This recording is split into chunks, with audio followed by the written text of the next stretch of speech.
Thank you, Gargi. Good evening to viewers in India. This is Ankit Tyagi. We are coming to you live from Tel Aviv at this moment.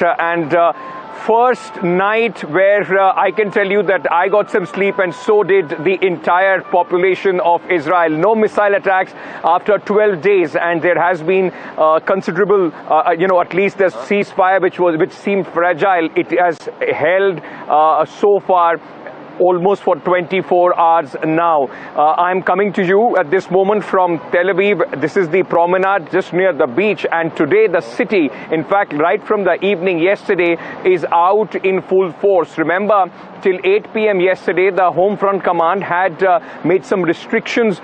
People could not go out. They were not allowed for large gatherings. There were also restrictions on school, colleges, and workplaces. All those restrictions have been lifted, and it more or less seems like any normal day here in Tel Aviv, where school, colleges, schools, and offices are open. People in large number out on the beach enjoying the sun after 12 stressful days of strikes, counter strikes, when this war which went on for the last 12 days. Now, yesterday, remember, ladies and gentlemen, it was President Donald Trump who had to come out in full force, ask both Jerusalem and Tehran not to continue exchanging missiles and bombs after the ceasefire came into effect. This 12-day war, what Mr. Donald Trump has been referring to, was more or less overshadowing the NATO summit which he is at this moment at. And in the summit, Donald Trump was seen basking in the glory, saying that it was his intervention which ended the 12-day war, and also the attack that America conducted on the nuclear facilities of Iran that crippled Iran's capability of weaponizing the uranium that they have. Donald Trump also, in fact, saying that he kept the promise that he had made to the people of America, that he is going to be the one who will end wars, not get America into new ones. At this moment, Donald Trump almost making sure that he reaps the political benefits of this truce, which at this moment is holding between Iran and Israel. How long do you think that the Iranian nuclear program has been put back by these strikes? Years or totally obliterated? I think basically decades, because I don't think they'll ever do it again. I just don't think they're going to do it. I think they're going to take their oil, they're going to have some missiles, and they'll have some defense. I think they've had it. I mean, they just went through hell. I think they've had it. The last thing they want to do is enrich. They've been trying to do it. By the way, it's hard to enrich. And, when you look at a site like that, very, very hard to build, very, very hard, very expensive. They spent trillions of dollars trying to do this thing, and they didn't come up with it. That hit ended the war. I don't want to use an example of Hiroshima. I don't want to use an example of Nagasaki. But that was essentially the same thing. That ended that war. This ended that with the war. Afterwards, they said it's so devastated, and they settled when they saw what we did to it. And frankly, if we didn't do that, they would have had a lot of ammunition to keep going. They wouldn't have settled. Somebody brought that up, and 2 Iranians went down to see it, and they called back and they said, this place is gone. So it's just fake news by CNN, which has got no ratings. It's a failed network. Anybody here from CNN, by the way? Because you're a really disgraceful network. MSNBC, I think, is actually worse. They're not going to be fighting each other. They've had it. They've had a big fight, like 2 kids in a schoolyard. They fight like hell. You can't stop them. Let them fight for about 2-3 minutes, then it's easier to stop them. And then Daddy has to sometimes use strong language to You have to use strong language. Every once in a while, you have to use a certain word.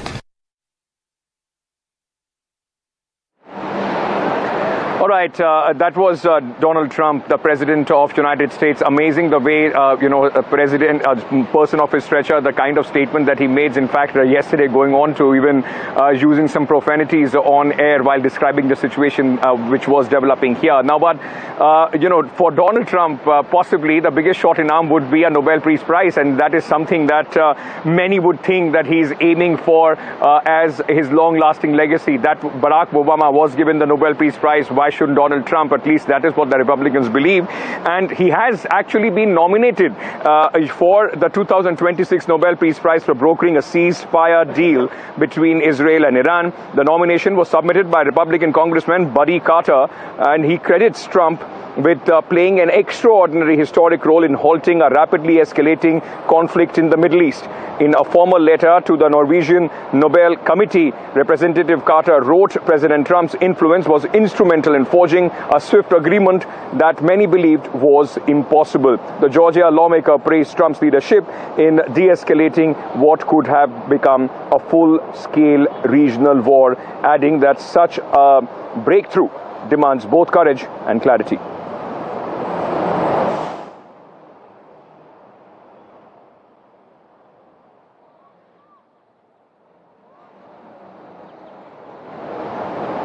Meanwhile, the former defense minister of Israel has in fact apologized for the civilian casualties in Tehran.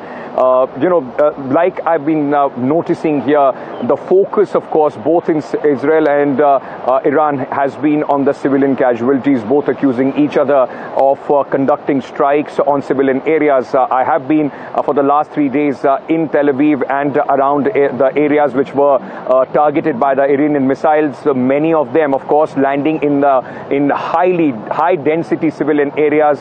The one that landed yesterday also causing deaths of 4 Israelis and injuries to 5 others. But at this moment, we are also seeing that the former Israeli minister has apologized for the deaths which have taken place in the 12-day ongoing crisis, civilian deaths in Iran.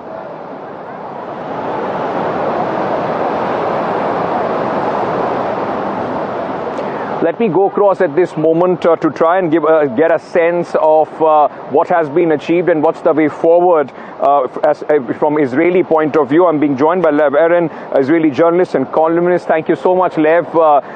Pleasure to speak to you again from your own country at this moment. In Tel Aviv, where I'm standing, right now, it's almost that if somebody comes in today, they would not know what happened, how stressful the last 12 days were. Business is back to normal. People are out in full strength on the beach and the promenade. There is a sense of relief as far as the people are concerned, Lev. What is your understanding of what has been achieved in the last 12 days? First of all, thank you for having me. And of course, Tel Aviv and the other cities in Israel are more hectic than usually because after 12 days that were nightmarish for many people in Israel, now people can go out, children go to school, to kindergartens and so on. And in a way, unlike the situation in Gaza, Israelis actually believe this ceasefire, thanks to Donald Trump, thanks to the non-appetite of Iran to start a war again, and also thanks to the fact that Israel has to comply to what America says. Okay, Israel is not fully independent in this sense. Israel wanted to keep it, and we were scolded by Donald Trump. So Israelis actually believe that this is like the end of the conflict. Right. Let me then understand this from you, the second part of it. How does this, at this moment, reflect on Prime Minister Benjamin Netanyahu? Because yesterday I was watching some visuals on local television after the ceasefire announcement. He was in Jerusalem meeting people, and many of them were cheering him on, asking him to call for early elections because they believe his popularity has increased. He has had a difficult time since 2023, even before that. How much of an impact has this campaign been on his political capital? So, of course, his Likud party is more popular than before. But what most pollsters show is that the big chunk of the Likud, they're not gaining that much.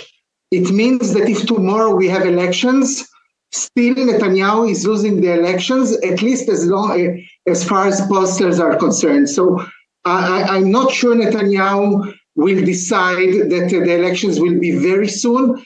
It is like too risky for him.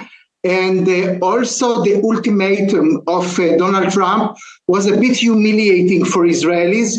So as far as Netanyahu is concerned, he will think twice before he announces new elections. Very quickly, in conclusion, let me ask you this. This conflict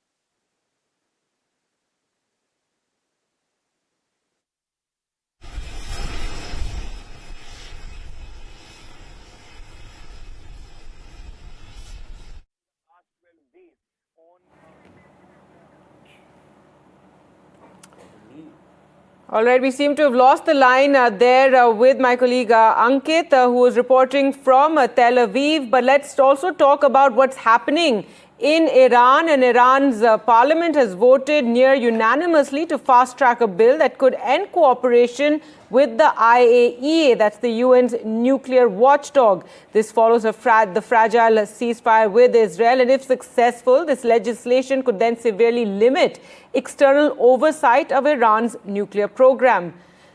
Let's just listen in.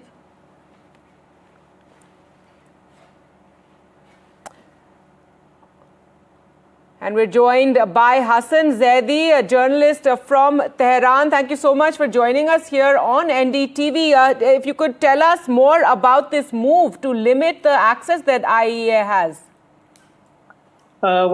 Thank you for having me. And I wanted to say that, unfortunately, Mr. Rafael Grossi, the head of IAEA, he several times he had leaked all the information and from Iran and provided it to United States and especially to Israel, and there are evidences of this. So even all the nuclear scientists which were killed by the Israeli regime in Tehran and other cities of Iran were connected to United States through the same information which was gained by Mr. Grossi. So this time Iran is very serious, and it had threatened the IAEA, this UN body, that it will have consequences if you continue threatening Iran with different things. Like this last time, Mr. Grossi said, we want to know and we must know where is the location of the enriched uranium which Iran has hidden from the so-called inspectors of IAEA. And Iran had informed them that we are not going to inform you about all those things. And even Mr.